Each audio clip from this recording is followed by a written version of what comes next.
Minuit, le dashboard des pubs, hein, il s'actualise. Et là, paf, le budget de la journée, envolé. On regarde les chiffres, mais est-ce qu'ils disent la vérité ou pas? Ou est-ce qu'on pilote complètement à l'aveugle? C'est ça la question, hein. C'est toute l'angoisse du tracking, en fait. Ah, mais c'est plus qu'une angoisse, hein. C'est le nerf de la guerre. Sans un suivi qui tient la route, on ne sait pas ce qui marche réellement. On navigue à vue. Exactement.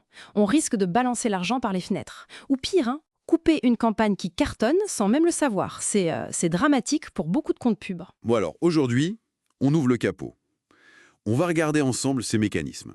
Bon, c'est technique, on va pas se mentir, mais c'est vital. Le tracking. Tout à fait. L'idée, c'est de comprendre pourquoi c'est pas une option et surtout comment on vérifie si on travaille intelligemment ou si on est dans le noir total. Ok, alors on y va. C'est quoi les premiers signaux d'alerte? Les trucs qui devraient nous faire ticket direct. Le truc le plus flagrant, souvent, c'est l'incohérence pure, mathématique, quoi. C'est-à-dire, Par exemple, tu regardes ton gestionnaire d'événements méta et tu vois plus d'achats finalisés que de paiements initiés. ah oui, là il y a un souci. Voilà. C'est juste impossible. Ou alors, autre chose, une perte énorme, genre 40-50% des gens entre le moment où ils cliquent sur la pub et le moment où la page se charge enfin. Oula. Ça sent le problème technique. Exactement. Souvent un site qui rame, qui est trop lent. Ça tue la conversion avant même qu'elle commence. Donc, le premier réflexe, si je comprends bien, c'est de vérifier cette chaîne logique. Vue de contenu, ajout panier, ini-paiement, achat. C'est ça. Et s'assurer que cela remonte de façon cohérente dans Meta. Tout à fait. Et l'étape d'après, c'est crucial aussi. C'est de confronter ça avec la réalité du terrain. Comparer Meta avec le back-office Shopify, PrestaShop. Exactement, ou même Google Analytics. On dit souvent qu'un écart de, allez, 20%, ça peut être acceptable, les systèmes d'attribution sont pas les mêmes, tout ça. Ok. Mais au-delà de 20%, là, piloter, ça devient de la divination. Et c'est là qu'il faut absolument parler de l'API de conversion. Ah oui, l'API, KPI. C'est ça, cette méthode d'envoi de données côté serveur, elle est mais essentielle aujourd'hui pour contourner tous les blocages, les cookies iOS 14. Et ça permet de récupérer des conversions qu'on verrait pas sinon. Carrément.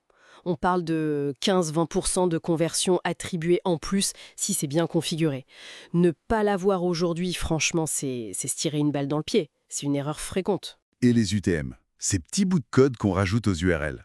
Vraiment utiles. Indispensable, surtout si on utilise des outils à côté comme Google Analytics par exemple. Ah oui. Bah oui, sans des UTM bien faits, bien structurés, impossible de savoir précisément quelle campagne, quel ciblage, quelle pub a amené la visite et surtout la conversion derrière. On analyse dans le brouillard une partie du temps. Voilà, on manque une partie de l'histoire.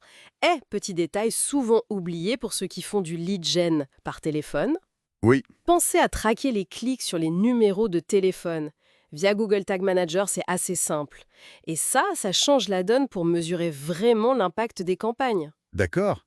Tout ça, ça a un impact direct sur la confiance qu'on a pour prendre des décisions importantes, comme augmenter les budgets, par exemple. Ah, complètement. Passer de 40 € à 80 € par jour, c'est pas pareil si on le fait en se basant sur des chiffres fiables ou si c'est un peu au pif, non? Mais c'est toute la question.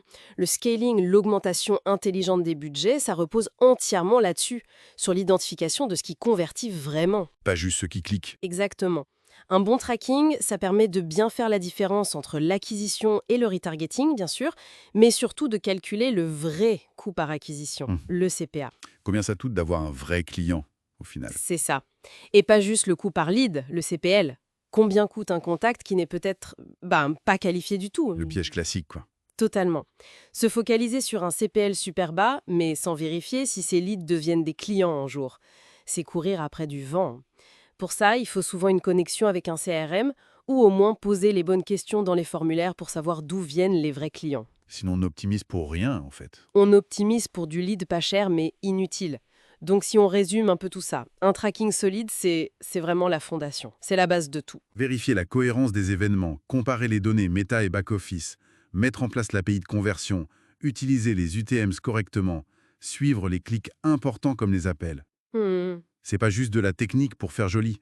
C'est ce qui permet de prendre des décisions basées sur la réalité du terrain. C'est exactement ça. C'est l'assurance de savoir où va chaque euro et de pouvoir mettre le paquet là où ça rapporte vraiment. La différence entre brûler du cash et construire une croissance durable. Voilà, c'est ça. Naviguer à vue ou piloter avec une vraie carte. Et tout ça, ça nous laisse peut-être avec une dernière question, une idée à méditer.